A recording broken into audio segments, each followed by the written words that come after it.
Joe Volpe, publisher of Corriere Canadese, North America's only Italian-language daily newspaper, with the comment of the day. I'm here on behalf of Go Live TV and Corriere Can Media Group, as well as with Corriere Canadese. You can see us online or in our hard copy. There it is. It comes out every day. Thank you very much. And today, to start off the new year, we begin with the comment of the day.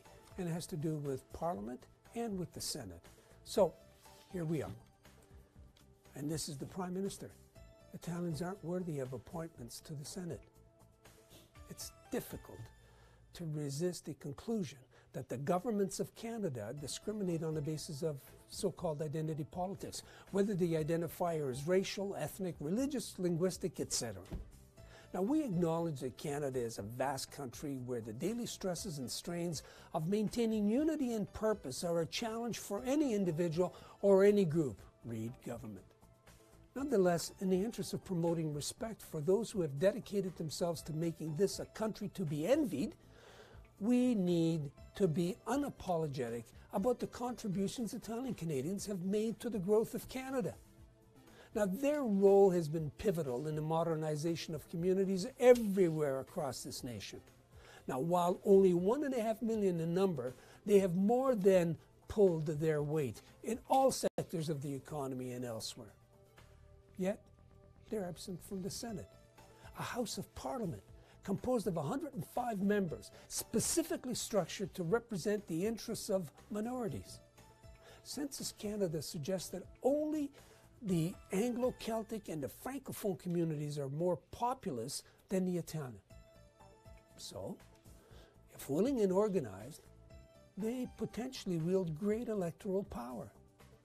But the Senate is an appointed body. The only one who votes to elect a senator is the Prime Minister. As of last appointments made just before Christmas, Italian Canadians have no representation in the House of Sober Second Thought. That's right. None from Quebec, none from the West, and most of all, none from Ontario, which is home to over 850,000 citizens of Italian origin. It is impossible that not a single man or woman among them was worthy of the Prime Minister's consideration.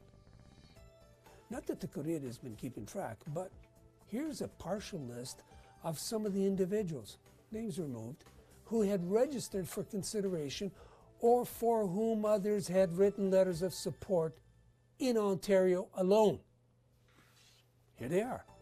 2 long-serving members of the federal bureaucracy at middle and senior level, 1 architect, a banker, a pension fund administrator, 1 very successful entrepreneur, a member of the judiciary, a former federal cabinet minister, not me, a senior executive member of the union movement, 2 builder developers, 1 high school teacher, and a former director of a social service agency. As I said, this is only a partial list. Prime Ministers Trudeau and Harper have had an embarrassment of riches from which to select senators reflective of one of the ethnic communities that has been a mainstay of modern and contemporary Canada. For reasons they have not chosen to share with the public, both men said no. Harper, in fact, halted the selection process in the last several months leading up to the 2015 election, despite intense lobbying by several individuals and organizations.